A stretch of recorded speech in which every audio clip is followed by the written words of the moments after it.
ನೋಡಿದ್ರೆ ಸಾಕ್ಷಾತ್ ಶುಕ್ರಾಚಾರ್ಯರೇ ಬಂದ ಹಾಗೆ. ಹೇಗಿರ್ಬೇಕು? ಒಂದು ಕಣ್ಣು ಇಲ್ಲ, ಹಾಗೆ ಮಾಡಿಬಿಟ್ರೆ ಹೋಗಿ ಕಣ್ಣ ಶುಕ್ರಾಚಾರ್ಯ ಆಗಿಬಿಡ್ತಾರೆ. ಹಾಗೆ ಮಾಡ್ಕೊಂಡು ಬಂದ್ರಂತೆ ಬೃಹಸ್ಪತ್ಯಾಚಾರ್ಯರು. ನೋಡಿದರೆ ಓ, ನಮ್ಮ ಗುರುಗಳು ವಾಪಸ್ ಬಂದಿದ್ದಾರೆ. ಹೌದು, ನನ್ನ ತಪಸ್ಸು ಮುಗಿಯಿತು, ನಾನು ವಾಪಸ್ ಬಂದಿದ್ದೇನೆ ಅಂತಂದ್ರಂತೆ.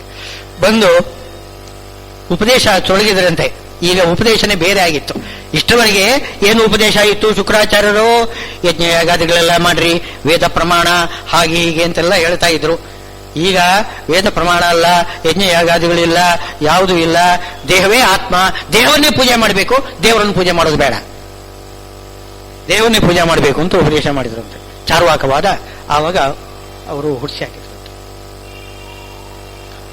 ಇದು ಯಾತಕ್ಕೋಸ್ಕರ ಅವರಿಗೆ ತಲೆಯಲ್ಲಿ ಈ ರೀತಿ ಚಾರ್ವಾಕವಾದವನ್ನು ಅವರಿಗೆ ಯೋಗ್ಯ, ಅದು ಅವರಿಗೋಸ್ಕರ, ದೈತ್ಯಗಳಿಗೆ ಯೋಗ್ಯ, ಅವರಿಗೆ ಉಪದೇಶ ಮಾಡಿಬಿಟ್ಟಿದ್ದಾರೆ. ಯಾರಿಗೆ ಅದು ಯೋಗ್ಯವೋ ಅರ್ಥ ಇದನ್ನು ವಿದ್ಯೆಯನ್ನು ಉಪದೇಶ ಮಾಡ್ತಾರೆ ಬೃಹಸ್ಪತ್ಯಾಚಾರ್ಯರು. ಏನು ಅದನ್ನು ಅವಿದ್ಯೆ ಅಂತ ತಿಳ್ಕೊಳ್ಬಾರ್ದು, ಅಜ್ಞಾನ ಅಂತ ತಿಳ್ಕೊಳ್ಬಾರ್ದು. ಯಾರಿಗೆ ಜ್ಞಾನದಲ್ಲಿ ಅಧಿಕಾರ ಇದೆ ಅವರಿಗೆ ಜ್ಞಾನ ಉಪದೇಶ, ಯಾರಿಗೆ ಅಜ್ಞಾನದಲ್ಲಿ ಅಧಿಕಾರ ಇದೆ ಅವರಿಗೆ ಅಜ್ಞಾನವನ್ನೇ ಉಪದೇಶ ಮಾಡಿದ್ದಾರೆ ಬೃಹಸ್ಪತ್ಯಾಚಾರ್ಯರು. ಕೊನೆಗೆ ತಾಜಾ ಶುಕ್ರಾಚಾರ್ಯರು ಬಂದ್ಬಿಟ್ರು.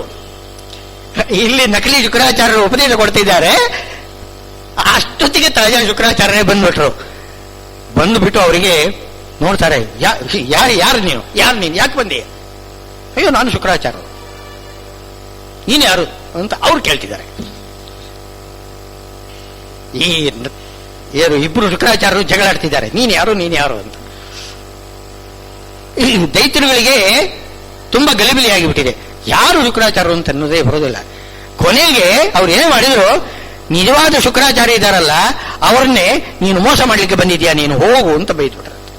ಹೊರಟೋಗು ನೀನು, ನಿಮ್ಮನ್ನು ನಾನು ಸ್ವೀಕಾರ ಮಾಡೋದಿಲ್ಲ ಅಂತ ಆ ತಾಜಾ ಶುಕ್ರಾಚಾರ್ಯ ಅವರನ್ನೇ ಬೈದ್ಬಿಟ್ರಂತೆ. ಕೋಪ ಬಂದುಬಿಡ್ತು ಶುಕ್ರಾಚಾರ್ಯರಿಗೆ. ಹಾಳಾಗಿ ಹೋಗ್ರಿ, ಅಜ್ಞಾನಿಗಳಾಗಿ ಹೋಗ್ರಿ ಅಂತ ಶಾಪ ಕೊಟ್ಬಿಟ್ರು. ಆಯ್ತು, ನನ್ನ ಕೆಲಸ ಆಯ್ತು ಅಂತ ಅಂದ್ಕೊಂಡು ಬೃಹಸ್ಪತ್ಯಾಚಾರ್ಯ ಹೊರಟು ಬಿಟ್ರು. ಹೀಗೆ ಮಾಡಿದಾರಂತೆ. ಎಂಥ ಸಂದರ್ಭ ಅದು! ದೈತ್ಯರುಗಳನ್ನು ಯಾವ ರೀತಿ ಹೀಗೆ ಮೋಸದಿಂದ, ವಂಚನೆಯಿಂದಲೇ ಅವರನ್ನು ನಾಶ ಮಾಡಬೇಕು ಅಂತಿದೆ. ಸಜ್ಜನರಲ್ಲಿ ವಂಚನೆ ಮಾಡಬಾರದು, ದುರ್ಜನರಲ್ಲಿ ಮಾತ್ರ ವಂಚನೆ ಮಾಡಿ ಯಾವುದಾದ್ರೂ ರೀತಿಯಿಂದ ಅವರನ್ನು ನಾಶ ಮಾಡಬೇಕು. ಆ ರೀತಿ ಶುಕ್ರಾಚಾರ್ಯರು, ಬೃಹಸ್ಪತ್ಯಾಚಾರ್ಯರು ಈ ರೀತಿ ಒಂದು ಚಾರ್ವಾಕವಾದವನ್ನು ಉಂಟು ಮಾಡಿದ್ದಾರೆ. ಧೀರ ತತ್ರ ನ ಮುಖ್ಯತೆ. ಜ್ಞಾನಿಗಳು ಮಾತ್ರ, ಅದು ಅಜ್ಞಾನಿಗಳಿಗೋಸ್ಕರ ಹೇಳಿರತಕ್ಕಂಥದ್ದು, ಅದನ್ನು ನಾವು ಸ್ವೀಕಾರ ಮಾಡಬಾರದು. ಸಂದರ್ಭ ಅದು ದೈತ್ಯರುಗಳಿಗೆ ಉಪದೇಶ ಮಾಡಿದ್ದು. ಅದರಿಂದ ಅದನ್ನು ಈಗ ಬೌದ್ಧರಿಗೆ, ಬೌದ್ಧ ಧರ್ಮ ಇದೆಯಲ್ಲ, ಸಾಕ್ಷಾತ್ ಪರಮಾತ್ಮನೇ ಉಪದೇಶ ಮಾಡಿದ್ದು. ಯಾರಿಗೆ ಉಪದೇಶ ಮಾಡಿದ್ದು? ದೈತ್ಯರುಗಳಿಗೆ. ಅದನ್ನು ನಾವು ಸ್ವೀಕಾರ ಮಾಡೋದಿಲ್ಲ. ಉಪದೇಶ ಮಾಡಿದ್ದು ಶ್ರೀಹರಿಯೇ, ಆದರೆ ನಾವು ಬೌದ್ಧ ಮತವನ್ನು ಸ್ವೀಕಾರ ಮಾಡುವುದಿಲ್ಲ. ಅದು ಯಾರಿಗೆ? ಅವರಿಗೋಸ್ಕರ, ಅವರ ಅಧಿಕಾರಿಗಳು. ದೈತ್ಯರುಗಳು ಅಧಿಕಾರಿ ಆದ್ದರಿಂದ ಅವರಿಗೆ ಉಪದೇಶ ಮಾಡಿದ್ದನ್ನು ನಾವು ಸ್ವೀಕಾರ ಮಾಡುವುದು, ನಾವು ಅಧಿಕಾರಿಗಳಲ್ಲ ಅದಕ್ಕೆ. ಹಾಗೆ ಧೀರ ತತ್ರ ನಮುಷ್ಯತಿ. ಬುದ್ಧಿವಂತರು ಅದರಲ್ಲಿ ಮೋಸ ಹೋಗುವುದಿಲ್ಲ. ಅವರೇನು ಮಾಡ್ತಾರೆ ಅಂತಂದ್ರೆ, ಸಚ್ಚಾಸ್ತ್ರದಲ್ಲಿ ಏನು ಹೇಳಿದ್ದಾರೆ ಅದನ್ನು ಅನುಸರಣೆ ಮಾಡ್ತಾರೆ. ವೇದಾದಿ ಸಕಲ ಸಚ್ಚಾಸ್ತ್ರಗಳಲ್ಲಿ ಏನು ಹೇಳ್ತಾ ಇದೆ? ಶರೀರ ಬೇರೆ, ಆತ್ಮ ಬೇರೆ. ಆತ್ಮ ನಿತ್ಯ, ಶರೀರ ಅನಿತ್ಯ ಇದನ್ನು ಹೇಳ್ತಾ ಇದೆ. ಇದನ್ನು ನೋಡಿಕೊಂಡು ಅದಕ್ಕನುಗುಣವಾಗಿ ನಾವು ಧರ್ಮಾಚರಣೆ ಮಾಡಬೇಕು ಹೊರತು ನ ಮುಖ್ಯತಿ, ದುಃಖ ಪಡಬಾರದು. ಅದು ಎರಡು ರೀತಿ. ಒಂದು ಧೀರಸ್ತತ್ರ ನ ಮುಖ್ಯತೆ ಎಂಬುದಕ್ಕೆ, ಒಂದು ದೇಹ ನಾಶ ಆಯಿತು ಅಂತ ದುಃಖ ಪಡಬಾರದು ಅಂತ ಒಂದು, ಅಥವಾ ದೇಹವೇ ಆತ್ಮ ಎಂಬುದಾಗಿ ಮೋಹಕ್ಕೆ ಒಳಗಾಗಬಾರದು. ದೇಹ ಬೇರೆ, ಆತ್ಮ ಬೇರೆ ಅಂತ ಹೀಗೆ ತಿಳ್ಕೊಳ್ಬೇಕು. ಧೀರಸ್ತತ್ರ ನಮುಖ್ಯತಿ. ಅವನು ಧೀರನಾಗಿರ್ತಕ್ಕಂಥವನು ಏನು ಮಾಡ್ತಾನೆ ಅಂತಂದ್ರೆ, ವೇದಾದಿಗಳು ಹೇಳತಕ್ಕಂಥದ್ದೇ ನಿಜವಾಗಿಯೂ ಅದು ಸತ್ಯ, ಹೊರತು ಇವರೇನು ಉಪದೇಶ ಮಾಡಿದ್ದುಂಟಲ್ಲ ಚಾರ್ವಾಕವಾದ, ಅದೆಲ್ಲ ಸತ್ಯ ಅಲ್ಲ ಅಂತ ತಿಳ್ಕೊಳ್ತಾರೆ. ಯಾಕೆ? ಸ್ವಲ್ಪ ವಿವೇಕ ಇದ್ದವರು ಅಂತ ಹೇಳಿದ್ರು. ವಿವೇಕ ಇದ್ದವರು ಹೀಗೆ ಆಲೋಚನೆ ಮಾಡ್ತಾರೆ. ಅವರು ಹೇಳಿದ್ರು ಇವರು ಹೇಳಿದ್ರು ಅದು ನಂಬಬಾರದು. ಯಾರು ಏನು ಹೇಳಿದ್ರು ನಂಬಬಾರದು. ಸಾಕ್ಷಾತ್ತಾಗಿ ಭಗವಂತ ಬಂದು ಹೇಳಿದ್ರು ನಂಬಬಾರದು.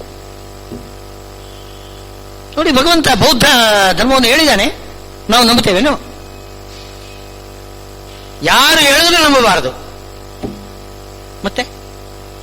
ಮತ್ತೇನು ನಂಬಬೇಕು? ನಂಬಿಕೆ ಬೇಕಲ್ಲ. ಒಂದು ಅಪೌರುಷೇಯವಾದ ವೇದ ಹೇಳಿದ್ದನ್ನು ನಂಬಬೇಕು. ಅಪೌರುಷೇಯವಾದ ವೇದ, ಅದು ಯಾರು ಹೇಳಿದ್ದಲ್ಲ. ವೇದ ಅದನ್ನು ಯಾರು ರಚನೆ ಮಾಡಿಲ್ಲ, ಅದು ಅಪೌರುಷೇಯ. ಆದ್ದರಿಂದ ಅದನ್ನು ನಂಬಬೇಕು. ಹೊರತು ಯಾರಾದರೂ ರಚನೆ ಮಾಡಿದ್ರೆ ಅಂಥ ಒಂದು ಗ್ರಂಥವನ್ನು ನಾವು ನಂಬಬಾರದು. ವೇದವನ್ನು ಯಾರೂ ಮಾಡಿಲ್ಲ. ಇದೆ ಛಂದಾಂಸಿ ಜಂಜರೇ ತಸ್ಮಾತ್ ಇದು ತಸ್ಮಾ ಜಾಯಿತ ಅಂತ ಬರ್ತದೆ. ಏನು ವೇದಗಳೆಲ್ಲ ಹುಟ್ಟಿದವು ಪರಮಾತ್ಮನಿಂದ ಅಂತ. ಅದು ಅಭಿವ್ಯಕ್ತವಾಯಿತು ಅಂತ ಅರ್ಥ. ನಿತ್ಯವಾಗಿರತಕ್ಕಂತಹ ವೇದವನ್ನೇ ಅಭಿವ್ಯಕ್ತ ಮಾಡಿದ್ದಾನೆ ಭಗವಂತ. ನಿತ್ಯವಾದ್ದು ಇರಲಿಕ್ಕೆ ಸಾಧ್ಯವೇ ಅಂತ ಒಂದು ಪ್ರಶ್ನೆ ಬರ್ತದೆ. ಮಾತು ಅಂತ ಅನ್ನೋದು ನಿತ್ಯವಾದ ಮಾತು ಅಂತ ಅನ್ನೋದು ಇದೆಯೇ? ಮಾತು ಅಂದ್ರೆ ಏನು? ಯಾರಾದರೂ ಒಬ್ಬರು ಮಾತನಾಡಬೇಕು ತಾನೆ. ಮಾತನಾಡದೆ ಮಾತು ಇದೆ, ಅದು ಹೇಗೆ? ಅದು ಯಾರು ಮಾತನಾಡಲಿಲ್ಲ, ಅದನ್ನು ಆಡಲಿಲ್ಲ, ಅಂಥ ಒಂದು ಮಾತಿದೆ ಅಂತಂದ್ರೆ ಅಂಥ ಒಂದು ಮಾತು ಇರ್ಲಿಕ್ಕೆ ಸಾಧ್ಯವೇ? ಜಯತೀರ್ಥರು ವಿಷ್ಣುತತ್ವ ನಿರ್ಣಯದಲ್ಲಿ ಟೀಕಾದಲ್ಲಿ ಒಂದು ಮಾತು ಹೇಳ್ತಾರೆ, ಮಮ್ಮ ಕರ್ಣವು ಪ್ರವೇಶ ಗಜೋ ಗರ್ಜತಿ ಅಂತ. ನನ್ನ ಕಿವಿ ಒಳಗಡೆ ಆನೆ ಒಳಗಡೆ ಹೊಕ್ಕಿಬಿಟ್ಟಿದೆ, ಅದು ಶಬ್ದ ಮಾಡ್ತಾ ಇದೆ. ನನ್ನ ಕಿವಿ ಒಳಗಡೆ ಆನೆ ಹೊರಟಿದೆ, ಹೊಕ್ಕಿದೆ ಅಂತಂದ್ರೆ, ಕಿವಿ ಒಳಗಡೆ ಆನೆ ಹೋಗಿದೆ ಅಂತಂದ್ರೆ ಯಾರು ನಂಬುತ್ತಾರೇನೋ? ಹಾಗಾಯ್ತು. ಯಾರು ಹೇಳದಿದ್ದ ಒಂದು ಮಾತು, ಯಾರು ಆಡ್ದಿದ್ದಕ್ಕಂಥ ಒಂದು ಮಾತು, ಅಂಥದ್ದೊಂದು ಇದೆಯೇ? ಇದು ಅಸಂಭಾವಿತ ಅಲ್ವೇ ಅಂತ ಪ್ರಶ್ನೆ ಬರ್ತದೆ. ಯಾಕೆ ಅಂತಂದ್ರೆ ಮಾತು ಅಂದ್ರೆ ಏನು? ಬರೀ ಅಕ್ಷರಗಳಲ್ಲ. ಬರೀ ಅಕ್ಷರಗಳು ಇದೆಯಲ್ಲ, ಈಗ ಟೈಪ್ ರೈಟರ್ನಲ್ಲಿ ಇರ್ತದಲ್ಲ ಅಕ್ಷರಗಳು, ಸುಮ್ಮನೆ ಪಟ ಪಟ ಪಟ ಹೊಡಿತಾ ಇದ್ರೆ ಅಕ್ಷರಗಳು ಬೀಳ್ತಾನೆ ಇರ್ತದೆ. ಏನು ಮಾತು ಇಲ್ಲ ಅಲ್ಲಿ. ಒಂದೇ ಒಂದು ಮಾತು ಸಿಗಲಾರದು ನಿಮಗೆ. ನೀವು ಇಡೀ ದಿವಸ ಏನು ಟೈಪ್ ಮಾಡ್ತಾ ಇರಿ, ಸುಮ್ಮನೆ ಪಟ ಪಟ ಪಟ ಸುಮ್ಮನೆ ಟೈಪ್ ಹೊಡಿತಾನೆ ಇರಿ, ಅಕ್ಷರಗಳೆಲ್ಲ ಬೀಳ್ತಾನೆ ಇರ್ತದೆ. ಆದ್ರೆ ಯಾವ ಮಾತು ಅಲ್ಲಿಲ್ಲ. ಮಾತು ಅಂತನಬೇಕಾಗಿದ್ರೆ ಯಾವುದೋ ಒಂದು ಮನಸ್ಸಲ್ಲಿ ಒಂದು ಅರ್ಥವನ್ನು ಆಲೋಚನೆ ಮಾಡಿಕೊಂಡು ಅದಕ್ಕೆ ಸರಿಯಾಗಿ ಅಕ್ಷರಗಳ ಜೋಡಣೆ ಮಾಡಬೇಕು. ಯಾವುದೋ ಒಂದು ಮನಸ್ಸಿನಲ್ಲಿ ಒಂದು ಆಲೋಚನೆ ಮಾಡಬೇಕು, ಈ ವಿಷಯವನ್ನು ಹೇಳಬೇಕು ಅಂತ. ಅದಕ್ಕೊಂದು ಶಬ್ದ ಇರ್ತದೆ, ಆ ಶಬ್ದಕ್ಕೂ ಹೆಸರು ಅಕ್ಷರಗಳಿರ್ತದೆ. ಆ ಅಕ್ಷರಗಳನ್ನು ಸರಿಯಾಗಿ ಒಂದೊಂದಾಗಿ ಜೋಡಿಸಿದ್ರೆ ಆವಾಗ ಮಾತು ಅಂತ ಅನ್ನೋದು ಸಿದ್ಧ ಆಗ್ತದೆ. ಹಾಗಿದ್ರೆ ಯಾರಾದರೂ ಒಬ್ಬರು ಮನಸ್ಸಿನಲ್ಲಿ ಆಲೋಚನೆ ಮಾಡಬೇಕು, ಅಕ್ಷರಗಳನ್ನು ಜೋಡಣೆ ಮಾಡಬೇಕು. ಅಕ್ಷರಗಳನ್ನು ಜೋಡಣೆ ಮಾಡತಕ್ಕಂಥವನು ಯಾರಿದ್ದಾನೆ ಅವನೇ ಆ ಮಾತಿಗೆ ರಚನೆ ಮಾಡಿರ್ತಕ್ಕಂಥವನು. ಅದು ಅವನ ಮಾತು, ಅವನೇ ಹೇಳಿದ್ದು, ಅವನ ಗ್ರಂಥ, ಅವನು ರಚನೆ ಮಾಡಿದ್ದು ಅಂತಾಗುತ್ತೆ ಅಲ್ವೇ? ಈಗ ಅಂಥ ಒಂದು ವೇದ ಅಂತಂತ ಇದ್ದೀರಿ ನೀವು, ಅದನ್ನು ಯಾರು ಮಾಡಿಲ್ಲ ಅಂತಂದ್ರೆ ಅಕ್ಷರಗಳು ತಮ್ಮಿಂತಾವೇ ಜೋಡಣೆ ಆಯ್ತೇನೋ? ಅಷ್ಟು ಬುದ್ಧಿ ಇದೆಯಾ? ಜಡ ಅಕ್ಷರಗಳಿಗೆ ಏನೋ ಚೇತನ ಇದೆಯೇ? ಬುದ್ಧಿ ಏನಿಲ್ಲ. ಅಕ್ಷರಾಭಿಮಾನಿಗಳು ಇರಬಹುದು, ಆದರೆ ಅಕ್ಷರಗಳು ಜೊತೆಗೆ ಸೇರಬೇಕಾಗಿದ್ದರೆ ಈ ಅಭಿಮಾನಿ ದೇವತೆಗಳು ತಮ್ಮಿಂತಾವೇ ಸೇರ್ಕೊಳ್ಳೋದಿಲ್ಲ. ಅಕ್ಷರಾಭಿಮಾನಿ ವರ್ಣಾಭಿಮಾನಿಗಳು ತಮ್ಮಿಂದ ತಾವೇ ವರ್ಣಗಳು ಒಂದಕ್ಕೊಂದು ಸೇರಿಕೊಂಡು ಯಾವುದೇ ಗ್ರಂಥ ಆಗುವುದಿಲ್ಲ. ಅಕ್ಷರಾಭಿಮಾನಿ ವರ್ಣಾಭಿಮಾನಿಗಳ ಅನುಗ್ರಹ ನಮಗೆ ಆಯಿತು ಅಂತಂದ್ರೆ ನಮ್ಮ ನಾಲಿಗೆಯ ಮೇಲೆ ಆ ವರ್ಣಗಳು ಸರಿಯಾಗಿ ಒಂದರ ಮೇಲೆ ಒಂದು ವರ್ಣ ಸರಿಯಾಗಿ ಬಂದು ಸೇರ್ಕೊಂಡ್ಬಿಡ್ತವೆ. ಅಂದ್ರೆ ವರ್ಣಗಳನ್ನು ಜೋಡಿಸಬೇಕಾದವರು ನಾವು, ನಮ್ಮ ನಾಲಿಗೆಯಲ್ಲಿ ನಾವು ಉಚ್ಚಾರ ಮಾಡಬೇಕು, ಆವಾಗ ಮಾತು ಬರ್ತದೆ. ತಮ್ಮಿನ ತಾವೇ ವರ್ಣಗಳು ಒಟ್ಟಿಗೆ ಸೇರೋಲ್ಲ, ಅಕ್ಷರಗಳು ಒಂದಕ್ಕೊಂದು ಸೇರೋದಿಲ್ಲ, ಒಂದು ಮಾತೇ ಆಗುವುದಿಲ್ಲ. ಇನ್ನು ಅನಂತ ವೇದಗಳು ಎಲ್ಲಿ? ಅದೆಲ್ಲ ಹೇಗೆ ಬರ್ತದೆ ಎಂತ ಒಂದು ಪ್ರಶ್ನೆ ಬರ್ತದೆ. ಅಪೌರುಷೇಯ ಅಂತ ಹೇಳ್ತಾರೆ ಇದನ್ನು. ಯಾರು ರಚನೆ ಮಾಡದೇ ಇರತಕ್ಕಂಥದ್ದು ಇಂಥ ಒಂದು ವೇದ ಇದೆ, ಅಪೌರುಷವಾದ ಗ್ರಂಥ ಇದೆ ಅಂತಂದ್ರೆ ಇದನ್ನು ಹೇಗೆ ನಂಬಬೇಕು ನಾವು? ಇದನ್ನೇ ಜಯತೀರ್ಥರು ಹೇಳಿದರು, ಕಿವಿ ಒಳಗಡೆ ಆನೆ ಹೊಕ್ಕಿದ್ದು ಅಂತಂದ್ರೆ ಹೇಗೆ ಅಂತ ಕೇಳ್ತಿದ್ದಾರೆ. ಹಾಗಾಯ್ತಿದು. ಅದಕ್ಕೆ ಶ್ರೀಮದ್ ಆಚಾರ್ಯರು ವಿಷ್ಣು ತತ್ವ ನಿರ್ಣಯದಲ್ಲಿ ಸರಿಯಾಗಿರತಕ್ಕಂತಹ ಪರಿಹಾರ ಕೊಟ್ಟಿದ್ದಾರೆ. ವೇದ ಅಪೌರುಷೇಯ ಅಂದ್ರೆ ಏನು ಅಭಿಪ್ರಾಯ? ಅಪೌರುಷೇಯವಾದ ವೇದ ಈ ವರ್ಣಗಳನ್ನು ಜೊತೆಗೆ ಸೇರಿಸತಕ್ಕಂಥವನು ಪರಮಾತ್ಮನೇ. ಯೋ ಬ್ರಹ್ಮಾಣಂ ವಿದಧಾತಿ ಪೂರ್ವಂ ಯೋ ವೇ ವೇದಾಂಶ್ಚ ಪ್ರಹಿಣೋತಿ ತಸ್ಮೈ. ಬ್ರಹ್ಮದೇವರನ್ನು ಸೃಷ್ಟಿ ಮಾಡತಕ್ಕಂಥವನು ಪರಮಾತ್ಮ, ಅವನಿಗೆ ವೇದವನ್ನು ಉಪದೇಶ ಮಾಡತಕ್ಕಂಥವನು ಪರಮಾತ್ಮ. ಹಾಗಿದ್ರೆ ವೇದವನ್ನೆಲ್ಲ ಯಾರು ಉಪದೇಶ ಮಾಡಿದ್ದಾನೆ? ಪರಮಾತ್ಮ ಉಪದೇಶ ಮಾಡಿದ್ದಾನೆ. ಪರಮಾತ್ಮ ಉಪದೇಶ ಮಾಡಿದ್ದಾನೆ ಹೊರತು ಇನ್ಯಾರು. ಆಮೇಲೆ ಪರಮಾತ್ಮ ಬ್ರಹ್ಮದೇವರಿಗೆ ಉಪದೇಶ ಮಾಡಿದರೆ ಬ್ರಹ್ಮದೇವರು ನಾರದಾದಿ ಋಷಿಗಳಿಗೆ ಉಪದೇಶ ಮಾಡಿದರು. ಅದು ಆಮೇಲೆ ಋಷಿಗಳ ಪರಂಪರೆಯಿಂದ ನಮಗೆ ಬಂದಿದೆ. ಹೀಗೆ ಬಂತು ಹೊರತು ಮೊದಲಿಗೆ ಉಪದೇಶ ಮಾಡಿದವನು ಯಾರು? ಪರಮಾತ್ಮ. ಸರಿ, ಹಾಗಿದ್ರೆ ಅದು ಪೌರುಷನೇ ಆಯ್ತಲ್ಲ ಅಂತ ಪ್ರಶ್ನೆ ಬರ್ತದೆ. ಪರಮಾತ್ಮ ವರ್ಣಗಳನ್ನು ಸೇರಿಸಿ ತಾನು ಮಾತನಾಡಿದ್ದಾನೆ, ಅದನ್ನು ಉಪದೇಶ ಕೊಟ್ಟಿದ್ದಾನೆ ಅಂತಂದ್ರೆ ಪರಮಾತ್ಮನೇ ಮಾಡಿದ್ದು ಗ್ರಂಥ. ಯಾರು ಮೊದಲಿಗೆ ಉಪದೇಶ ಮಾಡ್ತಾರೆ ಅವರು ತಾನೇ ಗ್ರಂಥಕರ್ತೃಗಳು ಅಲ್ವೇ? ಇಂದು ಎನಗೆ ಗೋವಿಂದ ರಾಯರು ಹೇಳಿದ್ರು ಈ ಮಾತು. ಇದು ಮೊದಲು ಯಾರು ಹೇಳಿಲ್ಲ, ರಾಯರೇ ಮೊದಲೇ ಹೇಳಿದ್ದು. ಆದ್ರಿಂದ ಇದು ರಾಯರ ಕೀರ್ತನೆ ಅಂತಂತೇವೆ ನಾವು. ಯಾರು ಮೊದಲು ಹೇಳ್ತಾರೋ ಒಂದು ಮಾತನ್ನು, ಅದು ಅವನ ಮಾತು, ಅದು ಅವನು ರಚನೆ ಮಾಡಿದ್ದು, ಅವನು ಅದಕ್ಕೆ ಕರ್ತ. ಹಾಗಿದ್ರೆ ವೇದವನ್ನು ಮೊದಲಿಗೆ ಉಪದೇಶ ಮಾಡಿದವನು ಯಾರು? ಪರಮಾತ್ಮ. ಹಾಗಿದ್ರೆ ಪರಮಾತ್ಮನೇ ಕರ್ತ ಆಯ್ತಲ್ಲ. ಆದರೆ ಪರಮಾತ್ಮನೇ ರಚನೆ ಮಾಡಿದ್ದು ವೇದ. ಅಪೌರುಷ ಹೇಗೆ? ಪೌರುಷ ಏನೇ ವೇದ. ಪರಮಾತ್ಮ ಪುರುಷ ಅಂದ್ರೆ ಏನು? ಗ್ರಂಥವನ್ನು ರಚನೆ ಮಾಡತಕ್ಕಂಥವನು, ಅವನಿಗೆ ಪುರುಷ ಅಂತ ಆಯ್ತು. ಅದು ಯಾರು ಆಗ್ಬೋದು, ಸ್ತ್ರೀಯೂ ಇರ್ಬೋದು, ಪುರುಷನೂ ಇರಬಹುದು, ಯಾರು ಆಗ್ಬೋದು. ಅಂಬರಣಿ ಸೂಕ್ತಕ್ಕೆ ಯಾರು ಋಷಿಗಳು? ಅಂಬರಣಿ ದೇವಿ, ಮಹಾಲಕ್ಷ್ಮೀ ದೇವಿ. ಯಾರು? ಸ್ತ್ರೀಯರು ಆಗ್ಬೋದು, ಪುರುಷರು ಆಗ್ಬೋದು. ವೇದಕ್ಕೆ ಪುರುಷರು ಋಷಿಗಳು. ಇಲ್ಲಿ ಪರಮಾತ್ಮ ಋಷಿ, ಅವನು ಹೇಳಿದ್ದಾನೆ. ಪರಮಾತ್ಮ ಮೊದಲ ಋಷಿ. ಋಷಿಶ್ಚ ದೈವತೇಕೋಹಂ ತಾರಾದೀನಾಂ ವಿಶೇಷತಃ ಅಂತ ಪರಮಾತ್ಮ ಹೇಳ್ತಿದ್ದಾರೆ. ಎಲ್ಲಾ ವೇದಗಳಿಗೆ ಋಷಿ ನಾನು, ದೇವತೆಯು ನಾನೇ ಅಂತ ಭಗವಂತ ಬ್ರಹ್ಮದೇವರಿಗೆ ಉಪದೇಶ ಕೊಡ್ತಾನೆ.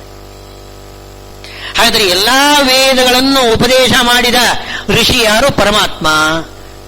ಋಷಿ ಅಂದ್ರೆ ಯಾರು? ವೇದವನ್ನು ರಚನೆ ಮಾಡಿದವರು ವೇದ ಋಷಿಗಳು. ಹಾಗಾದರೆ ಪರಮಾತ್ಮ ವೇದವನ್ನು ರಚನೆ ಮಾಡಿದ್ದಾನೆ. ವೇದ ಅಪೌರುಷೇಯ ಹೇಗೆ ಎಂತನ್ನೋ ಪ್ರಶ್ನೆ ಪುನಃ ಬಂದುಬಿಡ್ತು.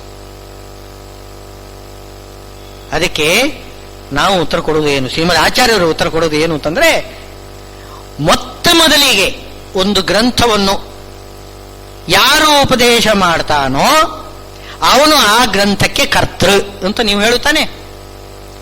ಮೊದಲಿಗೆ ಯಾವುದಾದ್ರೂ ಒಂದು ಕೃತಿ, ಈಗ ಕಾಳಿದಾಸ ವಾಗರ್ಥಾಯು ಸಂಪೃಕ್ತವು ಅಂತ ಹೇಳಿದ, ಆ ಮಾತು ಅವನೇ ಮೊದಲು ಹೇಳಿದ್ದು. ಉಳಿದವರು ಯಾರು ಆ ಮಾತು ಹೇಳಲೇ ಇಲ್ಲ. ಅವರ ಅನಂತರ ಅದು ಪ್ರಸಿದ್ಧ ಆಗೋಯ್ತು. ಹಾಗೆ ಹರಿದಾಸರು ಕೀರ್ತನೆಗಳೆಲ್ಲ ಬರೆದಿದ್ದಾರೆ, ಅದಕ್ಕಿಂತ ಮೊದಲು ಅದು ಇರಲೇ ಇಲ್ಲ. ಅವರು ಹರಿದಾಸರೇ ಆ ಕೀರ್ತನೆಗಳಿಗೆ ಕರ್ತರು. ಹಾಗಿದ್ರೆ ಮೊದಲು ಯಾರು ಉಚ್ಚಾರ ಮಾಡಿದ್ದಾನೆ ಅವನು ಆ ಗ್ರಂಥದ ಕರ್ತೃ ಅಂತ ನೀವು ಹೇಳೋದಾಗಿದ್ರೆ ನಾವು ಕೇಳ್ತೇವೆ, ವೇದವನ್ನು ಮೊದಲಿಗೆ ಉಪದೇಶ ಮಾಡಿದವನು ಯಾರು? ಪರಮಾತ್ಮ ಅಂತ ಇದ್ದೀರಲ್ಲ. ಯಾವಾಗ? ಸೃಷ್ಟಿಯ ಆದಿಯಲ್ಲಿ ಅಂತಾಯ್ತು. ಸೃಷ್ಟಿ ಅನೇಕ ಆಗಿದೆಯಲ್ಲ, ಈ ಒಂದೇ ಸೃಷ್ಟಿ ಅಲ್ಲ. ಈ ಸೃಷ್ಟಿಗಿಂತ ಹಿಂದೆ ಇನ್ನೊಂದು ಸೃಷ್ಟಿ ಇತ್ತು. ಈ ಬ್ರಹ್ಮದೇವರಿಗಿಂತ ಹಿಂದೆ ಇನ್ನೊಬ್ರು ಬ್ರಹ್ಮದೇವರಿದ್ರು, ಅವರಿಗಿಂತ ಹಿಂದೆ ಇನ್ನೊಬ್ರು ಬ್ರಹ್ಮದೇವರು, ಅವರಿಗಿಂತ ಹಿಂದೆ ಇನ್ನೊಬ್ರು ಬ್ರಹ್ಮದೇವರು. ಹೀಗೆ ಅನಾದಿ ಕಾಲದಿಂದ ಎಷ್ಟು ಬ್ರಹ್ಮದೇವರಾಗಿ ಹೋಗಿದ್ದಾರೆ, ಅಷ್ಟು ಬ್ರಹ್ಮಾಂಡ ಸೃಷ್ಟಿಯಾಗಿತ್ತು. ಒಂದು ಬ್ರಹ್ಮಾಂಡ ಸೃಷ್ಟಿ, ಅದರೊಳಗೆ ಬ್ರಹ್ಮದೇವರನ್ನು ಸೃಷ್ಟಿ ಮಾಡಿ ಅವರಿಗೆ ಉಪದೇಶ ಮಾಡ್ತಾನೆ ಭಗವಂತ. ಆಮೇಲೆ ಈ ಬ್ರಹ್ಮಾಂಡ ನಾಶವಾದರೆ ಇನ್ನು ಮುಂದೆ ಇನ್ನೊಬ್ಬ ಬ್ರಹ್ಮದೇವರು ಹುಡ್ತಾರೆ. ಯಾರು ವಾಯುದೇವರಿದ್ದಾರೆ ಅವರು ಮುಂದಿನ ಸೃಷ್ಟಿಯಲ್ಲಿ ಅವರು ಬ್ರಹ್ಮದೇವರು. ಅವರು ಕ್ಯೂನಲ್ಲಿ ಬರ್ತಾರೆ, ರುಜಿಯೋಗಿಗಳು 100 ಮಂದಿ. ಲಾತವ್ಯರು ಬರ್ತಾರೆ, ಲಾತವ್ಯರು ವಾಯುದೇವರ ಪಟ್ಟಕ್ಕೆ ಬರ್ತಾರೆ, ವಾಯುದೇವರು ಬ್ರಹ್ಮದೇವರ ಪಟ್ಟಕ್ಕೆ ಬರ್ತಾರೆ. ಹೀಗೆ 100 ಮಂದಿ ರುಜುಗಳಿದ್ದಾರೆ. ಆ 100 ಮಂದಿಗಳು ಎಲ್ಲ ಹೋದರೆ ಇನ್ನೂ ಬೇರೆ 100.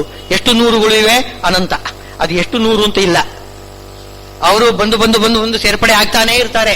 ಪ್ರತಿ ಕಲ್ಪದಲ್ಲಿಯೂ ಕೂಡ 100 ಮಂದಿ ರುಜುಗಳು ಇರ್ತಾರೆ. ಹಾಗಿದ್ರೆ ಇದು ಸೃಷ್ಟಿ ಅನಾದಿ ಅನಂತ್ಯ. ಹಾಗಿರುವಾಗ ಯಾವ ಕಲ್ಪದಲ್ಲಿ ಮೊತ್ತ ಮೊದಲಿಗೆ ಭಗವಂತ ಉಪದೇಶ ಮಾಡಿದ್ದಾನೆ ಹೇಳಿ ನೋಡೋಣ? ಇಲ್ಲ. ಯಾವ ಕಲ್ಪದಲ್ಲೂ ಕೂಡ ಮೊತ್ತ ಮೊದಲಿಗೆ ಆಗುವುದಿಲ್ಲ ಅದು. ಅದಕ್ಕಿಂತ ಹಿಂದಿನೂ ಉಪದೇಶ ಮಾಡಿದ್ದಾನೆ, ಹಿಂದಿನ ಕಲ್ಪದಲ್ಲೂ ಉಪದೇಶ ಮಾಡಿದ್ದಾನೆ, ಅದಕ್ಕಿಂತ ಹಿಂದಿನೂ ಉಪದೇಶ ಕೊಟ್ಟಿದ್ದಾನೆ. ಹೀಗೆ ನೋಡ್ಕೋದ್ರೆ ಮೊತ್ತ ಮೊದಲಿಗೆ ಭಗವಂತ ವೇದವನ್ನು ಉಪದೇಶ ಮಾಡಿದ್ದಾನೆ ಅಂದರೆ ಹೇಗೆ ಹೇಳಿ? ಹಾಗಾದ್ರೆ ಹಿಂದೆ ಹೇಳಿದ್ದನ್ನೇ ಹೇಳಿದ್ದು, ಪುನಃ ಹೇಳಿದ್ದು. ಅದು ಯಾರು ಹೇಳಿದ್ದು? ತಾನೇ ಹೇಳಿದ್ದು, ಅದು ಬೇರೆ ವಿಷಯ. ಇನ್ನೊಬ್ರು ಹೇಳಿದ್ದಲ್ಲ, ತಾನೇ ಹಿಂದೆ ಹೇಳಿದ್ದನ್ನೇ ಈಗ ಹೇಳ್ತಾ ಇದ್ದಾನೆ.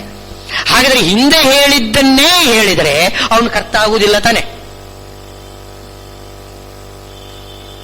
ಹಾಗಾದ್ರೆ ಹಿಂದೆ ತಾನೇ ಹೇಳಿದ್ರೂ ಕೂಡ ಹಿಂದೆ ಹೇಳಿದ್ದನ್ನೇ ಈಗ ಹೇಳ್ತಾ ಇರುವುದರಿಂದ ಈ ಕಲ್ಪದಲ್ಲಿ ರಚನೆ ಆಗಲಿಲ್ಲ ಅಲ್ವೇ? ಈ ಕಲ್ಪದಲ್ಲಂತೂ ರಚನೆ ಆಗಲಿಲ್ಲ. ಹಾಗಾದ್ರೆ ಹಿಂದಿನ ಕಲ್ಪದಲ್ಲಿ ಅವನು ರಚನೆ ಮಾಡಿದ್ದಾನೆ ಅಂತಂದ್ರು, ಆವಾಗಲೂ ಕೂಡ ಹಿಂದಿನ ಕಲ್ಪದಲ್ಲಿ ಹೇಳಿದ್ದನ್ನೇ ಅವನು ಹೇಳಿದ್ದಾನೆ. ಆದರೂ ಆ ಕಲ್ಪದಲ್ಲೂ ರಚನೆ ಆಗಲಿಲ್ಲ. ಹಾಗಾದ್ರೆ ಹಿಂದೆ ಎಷ್ಟು ಹಿಂದಕ್ಕೆ ಹೋದರೂ ಕೂಡ ಯಾವ ಕಲ್ಪದಲ್ಲೂ ಕೂಡ ಭಗವಂತ ರಚನೆ ಮಾಡಿಲ್ಲ, ಹಿಂದೆ ಇದ್ದದ್ದನ್ನೇ ಹೇಳ್ತಾ ಇದ್ದಾನೆ. ಹಾಗಿದ್ರೆ ಏನರ್ಥ ಆಯಿತು? ವೇದ ಪರಮಾತ್ಮ ರಚನೆ ಮಾಡಿದ್ದಲ್ಲ, ಅದು ಅಪೌರುಷೇಯ. ಅವನು ಗ್ರಂಥಕರ್ತ ಅಲ್ಲ, ವೇದಕ್ಕೆ ಋಷಿಯವನು. ಋಷಿ ಶಬ್ದಕ್ಕೆ ಅರ್ಥವೇನು ಗೊತ್ತೇ? ಋಷಿ ಅಂದ್ರೆ ಕಂಡುಕೊಂಡವನು. ಮನಸ್ಸಿನಲ್ಲಿ ಯಾರು ವೇದವನ್ನು ನೋಡ್ತಾನೆ ಅವನಿಗೆ ಕಣ್ಣಿಗೆ ಕಾಣಿಸೋದು. ವೇದ ಅವನ ಮನಸ್ಸಿನಲ್ಲಿ ಹೊಳಿತಾನೇ ಇರ್ತದೆ. ನಮಗೀಗ ಈ ಅಭ್ಯಾಸ ಮಾಡಿದೆಯಲ್ಲ, ಈ ದಾಸರ ಕೀರ್ತನೆಗಳಾಗಲಿ, ಯಾವುದು ವಿಷ್ಣು ಸಹಸ್ರನಾಮ, ಭಗವದ್ಗೀತೆ ಇತ್ಯಾದಿಗಳಾಗಲಿ ನಾವು ಊರು ಹಾಕಿದ್ದಿದೆಯಲ್ಲ, ಅದು ಮನಸ್ಸಿನಲ್ಲಿ ಕಾಣಿಸ್ತಾನೆ ಇರ್ತದೆ. ನಾವು ಅದನ್ನು ಹಾಗೆನೆ ಮನಸ್ಸಿನಲ್ಲಿ ಇದ್ದದನ್ನು ಹೇಳ್ಕೊಂಡು ಬರ್ತೇವೆ. ಹಾಗೆ ಮನಸ್ಸಿನಲ್ಲಿ ಕಂಡು ಬರುವುದಿದೆಯಲ್ಲ, ಆ ಯಾರ ಮನಸ್ಸಿನಲ್ಲಿ ಕಂಡು ಬರ್ತದೆ ಅವನು ಋಷಿ.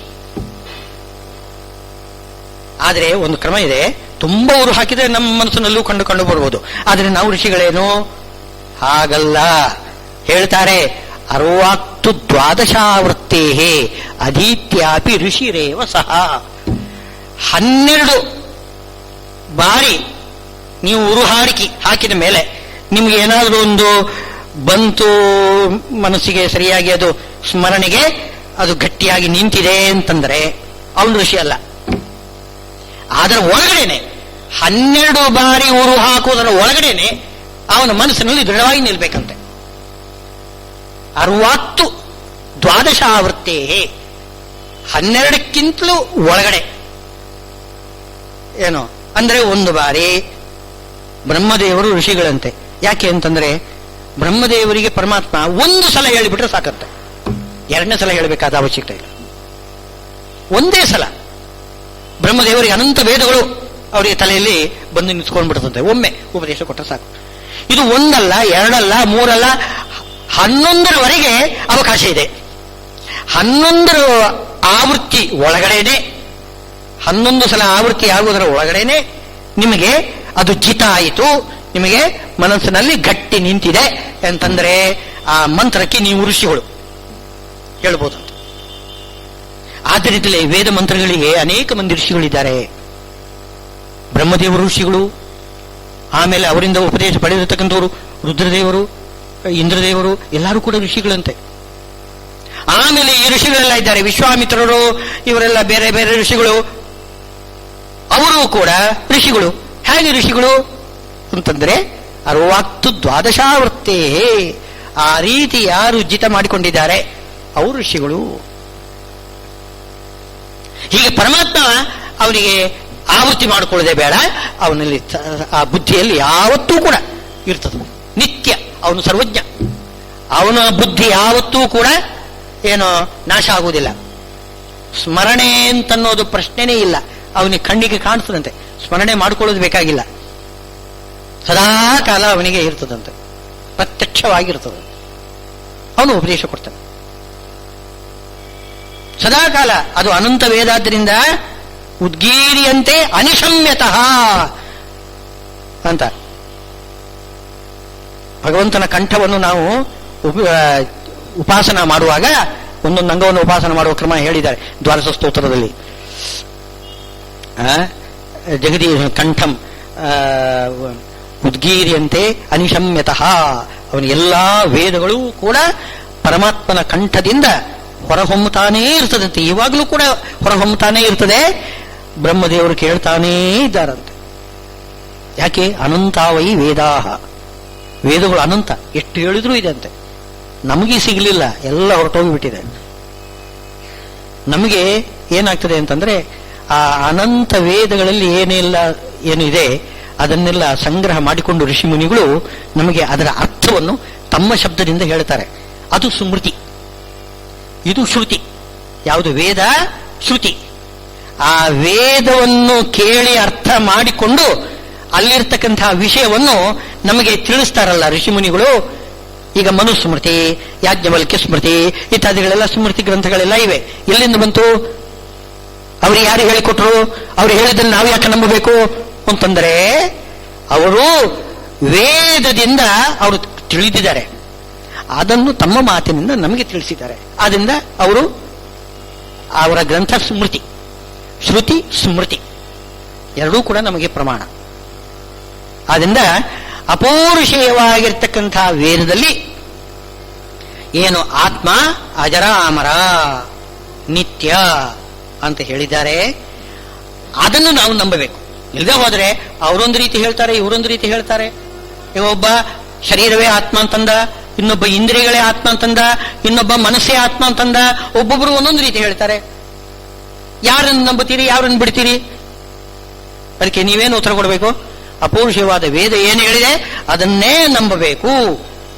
ಉಳಿದವರು ಯಾರನ್ನಾದರೂ ಮಾತನ್ನು ನಂಬಬೇಕಾಗಿದ್ರೆ ಅದು ವೇದಕ್ಕೆ ಅನುಗುಣವಾಗಿದೆಯೋ ಇಲ್ಲವೋ ನೋಡಬೇಕು. ಅವ್ರನ್ನ ಕೇಳಬೇಕು, ನೀ ಹೇಳ್ತಕ್ಕಂಥದ್ದು ವೇದದಲ್ಲಿ ಎಲ್ಲಿದೆ? ವೇದದಲ್ಲಿ ಇದೆ, ಹಾಗಿದ್ರೆ ಒಪ್ತೇನೆ ಅಂತ ಅನ್ನಬೇಕು. ಹೊರತು ಬೇರೆ ಯಾರು ಏನು ಹೇಳಿದ್ರು, ಭಗವಂತ ಹೇಳಿದ್ರೂ ಕೂಡ ಅವನೇನು ಮಾಡ್ತಾನೆ? ವೇದದಲ್ಲಿದೆ ಅಂತ ಹೇಳ್ತಾನೆ. ನೋಡಿ, ಭಗವದ್ಗೀತೆಯಲ್ಲಿ ಉಪದೇಶ ಕೊಡುವಾಗ ಅಲ್ಲಿ ವೇದದ ಮಂತ್ರಗಳನ್ನೇ ಕೊಡ್ತಾನೆ. ಭಗವದ್ಗೀತೆಯಲ್ಲಿ ಉಪನಿಷತ್ತು, ಕಾಟಕ ಉಪನಿಷತ್ತಿನ ಮಂತ್ರಗಳು ಅಲ್ಲಲ್ಲಿ ಉದಾಹರಣೆ ಮಾಡ್ತಾನೆ. ವೇದದಲ್ಲಿ ಹೇಳಿದೆ ಅಂತ ಹೇಳ್ತಾನೆ, ಇದು ವೇದ ಅಂತ ಹೇಳ್ತಿದ್ದಾನೆ. ವೇದವನ್ನು ಆಧಾರವಾಗಿ ಭಗವಂತನೇ ಕೊಡ್ತಾ ಇದ್ದಾನೆ. ನೋಡಿ, ಅಷ್ಟು ಕೊಡದೇ ಹೋದರೆ ನಾವು ನಂಬುವುದಿಲ್ಲ. ಅದೇ ಬೌದ್ಧ ಮತವನ್ನು ಯಾವಾಗ ನಂಬುವುದಿಲ್ಲ ನಾವು? ಆ ಬೌದ್ಧ ಮತದಲ್ಲಿ ವೇದ ಅಪ್ರಮಾಣ ಅಂತ ಒಂದು ಮಾತು ಬರ್ತದೆ. ಆಯ್ತು, ಆಗೋಯ್ತು, ಆದ್ರೆ ಮುಗಿದೋಯ್ತು ಅಂತ. ವೇದವು ಅಪ್ರಮಾಣ ಅಂತ ಹೇಳ್ತಕ್ಕಂಥ ಮಾತಿದೆಯಲ್ಲ, ನಾವು ಒಪ್ಪುವುದಿಲ್ಲ, ಮುಗಿದೋಯ್ತು. ಆದ್ರಿಂದ ವೇದವನ್ನು, ಬೌದ್ಧ ಮತವನ್ನು ವಿಷ್ಣುವೇ ಬುದ್ಧನಾಗಿ ಹೇಳಿದರೂ ಕೂಡ ನಾವು ಒಪ್ಪುವುದಿಲ್ಲ. ಆದ್ರಿಂದ ವೇದದಲ್ಲಿ ಏನು ಹೇಳಿದೆ ಅದನ್ನು ನಾವು ನಂಬಿಕೊಂಡು ಧೀರ ತತ್ರ ನಮುಹ್ಯತಿ, ಆತ್ಮನ ಅಜರಾಮರತ್ವ ವಿಷಯದಲ್ಲಿ ಅವನು ಮೋಹಕ್ಕೆ ಒಳಗಾಗುವುದಿಲ್ಲ ಅಂತಂತ ಇದ್ದಾನೆ ಅಂತ ಇಂದಿನ ಪ್ರವಚನ ಅಂತ ಮಾಡ್ತೀನಿ. ಶ್ರೀಕೃಷ್ಣಾರ್ಪಣಮಸ್ತು.